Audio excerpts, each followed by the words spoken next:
What's up, guys? This is Coach Ben from STA Sports Performance. We've had a number of you guys out of town asking about what the facility looks like inside. So we thought, what better way to show you than give you a quick tour. So come on in. Standing through the front door here. Again, we got about 5,000 square feet of space. A little less than a third of it is turf. Again, where we do a lot of our on-field acceleration work and change direction work, sled drags, prowler work, some of our conditioning, that sort of stuff. Upon coming inside, athletes, they typically throw their stuff off to the side here. We have over on the side wall there under the TV, we got all of our soft tissue modalities, foam rollers, PVC pipes, lacrosse balls, things that take care of any of those sticky or tight spots that you may have in the muscle itself. We're big on tissue health, tissue care. So again, we do a lot of this stuff for the first few minutes coming in. After that, we take you through, depending on if you're on upper or lower body or whatever specific training you're doing for that day. A lot of our warm-up occurs on the turf as well. Go through typically some sort of dynamic warm-up. It's gonna help increase the core temperature. It's gonna help get the blood flowing. It's gonna help target specific muscle groups based on what we're trying to train and attack that specific day based on the client's goals. So when you guys come over here, after you go through the warm-up, then we go into more of our dynamic work. Usually for more of our upper body dominant days, that's where we do a lot of our med ball throws. So on this wall here, we'll go into a lot of our explosive med ball work, whether it's a lot of rotation work, whether it's straight on stuff, 2 arm, 1 arm, overhead, do a lot of that stuff after we're warmed up when the body's fresh. Our speed work for the lower body days is done on the turf as well. That's a lot of our acceleration work, straight ahead stuff. Sometimes we'll pop the doors, do a lot of our max velocity work outside, which is another super convenient thing to have, are those big 16-foot garage doors we can open up in the summertime. And then we also do a lot of our change of direction work as well on our second lower body day. So usually one of the days is more straight ahead speed work. The second lower day is a little bit more change of direction, reactive type speed work with that. So once we're warmed up, once we do a lot of the speed, more dynamic base movements first, then we come over into the racks. So if you guys want to come right on over here. So we try to be very strategic with the layout, trying to be very efficient with trying to maximize every square foot of the facility. So most people coming in, as long as they have a good, clean bill of health, there's no major issues, joint issues and stuff. Again, we can regress or progress every person when they come in here. We also have a gentleman, who again, I'll touch on later, Dr. Brad, he's in our corner over there in the office. He's our full-time PT, absolutely phenomenal. A little plug for him, Brad Bowen. So any athletes come in with pre-existing injuries or whatnot, we send them over to him as well to take a look at. But again, for athletes, once they're done with the warm-up, all the speed work, we go into the compound movement. Again, the compound movement, a lot of that relates directly to their goals, whether you want to come in and run faster, jump higher, just feel better, have more joint health, injury prevention. All of those things are covered with a lot of the compound movements we do. We vary those each week. Sometimes it might be a straight bar box squat that's set up there. We also have chains and bands that we can apply to the bar to accommodate some of that resistance and change up the leverages when you guys are going through that main movement. With that, we also have specialty bars as well. So when you come over here, this is where we store some of them. So we got like easy to see, we got a Cameron bar. Cameron bar, we have same squat bars here, yoke bars. Again, like this bar here, bar would sit on the shoulders. It would sit up about 2 inches up on the shoulders. It has a tendency to want to pull you forward, so you really got to fight through it, arch up through the movement. And then with the 4-inch cambered on the side as well, it can make a back squat feel like a front squat.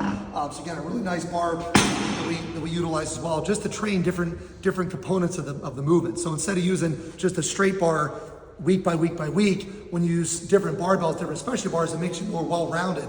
It gives you more of a pool to kind of grab from as an athlete or as an individual with that. So again, make you well-rounded there. After the compound movement, we go into a lot of our supplemental exercises. The supplemental work, usually we do over here. So a lot of the upper body work is done with dumbbells. We also use some of the compound, the barbells as well for some of the subs. But for the lower body work, if you come over this way, a couple of the machines we utilize are belt squat machines over here. So again, belt squat machines, we like them so much, we got 2 of them. Nice thing with this machine here, the belt loads right around the hips, just like this. So it takes a lot of the axial load off of the spine. Right hips there, you simply just hold the pin back. You guys can do squats here, we can do RDLs, we can do pelvic rotations, you can do power walks, all kinds of stuff. You're kind of limited by your imagination with this one. But the nice thing is that as it trains and strengthens the hips, it also kind of recovers them at the same time. Again, taking a lot of that load off the shoulder. So athletes that are in season, anybody with shoulder issues or shoulder health, issues, we're trying to take some of that stress off the shoulders. You can still do a lot of the compound movements and big lifts without having to stress and put load on the actual shoulders itself with that. The nice thing about these too, you can apply bands, chains, as well as just straight weight on the backside for the resistance. When you move this way, so again, you got the dumbbells, all the kettlebells up to over 100 pounds there.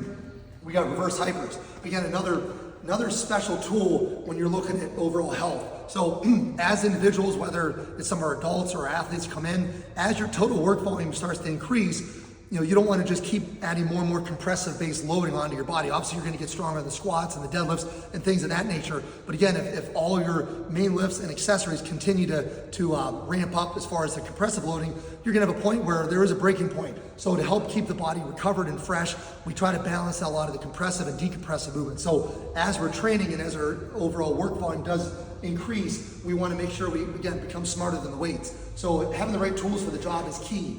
This is a reverse hyper machine, and like I said, when you jump on it, both feet come in the straps here like this. You hop up, your hips go right off the crease like that, and then you're simply going to be doing a little reverse movement, targeting the lower back, glutes, and hamstrings. The nice thing about this is, as you're contracting the musculature of the back side, you're also on the way down, you're also decompressing a lot of the lower back as well. So you're increasing the fluid in the intervertebral discs, you're recovering the lower back and improving the health of the hips as you're strengthening them. So it's a really nice combination to do in season, out of season, after a big compound movement day, like a squat or deadlift. Again, a really good way to kind of get the body feeling great, but also addressing a lot of weaknesses. Again, speaking of weaknesses, most individuals when they come in, typically they're a little tighter on the front side, a little weaker on the back side. So when we look at the backside, as far as performance and health, whether it's knee issues, hip issues, typically strengthening the opposing side, the glutes, the hamstrings, the lower back, that's going to not only offset a lot of those issues, but from a performance standpoint, if you're looking to jump higher, run faster, a lot of that strength and power comes from the backside. So if you're trying to run or cut or jump, again, glutes, hamstrings, those big muscles are what's going to help you actually perform that work at a more efficient capacity. So again, reverse hypers, we got the GHRs. Again, nice thing about this is very multi-purpose. You can put your feet in, face out, coming down, where your knees will extend down and then flex on the way up. So you're gonna get the calf, the hamstring, the glute, all the way up the chain, fire there. You can also flip around, do abdominal work too. A lot of our clients love the sit-up variations we do off this as well. And then coming down the line, to kind of finish the trifecta here, we got the back extensions. The beauty of this one is, not only is it just your standard back extension, we got the band pegs that you can apply on the side. It's got the wider base plates. You can go from a narrow stance to a wide stance to address different parts of the back side of the leg as well. But again, another really awesome tool for developing a lot of weaknesses that people typically have. So once you guys finish that, we also have the cable crossover machine here.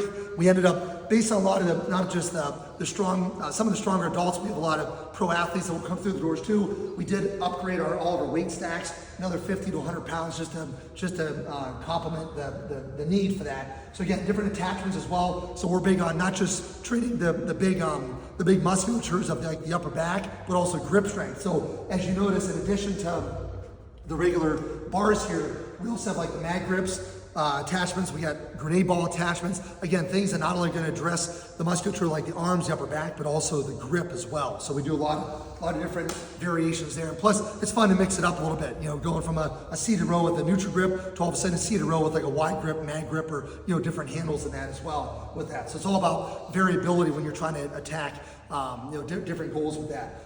We do a lot of band work as well. So here we have some bands set up from some tri extensions. We got a lot of bands off to the side as well that we use for a lot of our accessory work as well, not just stretching and recovery type work in addition to that. So again, that's kind of it in a nutshell. We usually finish with some cool down and stretching over on the turf as well. Encourage athletes to roll out, kind of cool down, and then we do a lot of talk and discussion on recovery and nutrition in addition to that with that. So again, hope to see you here someday soon, and we'll talk to you soon.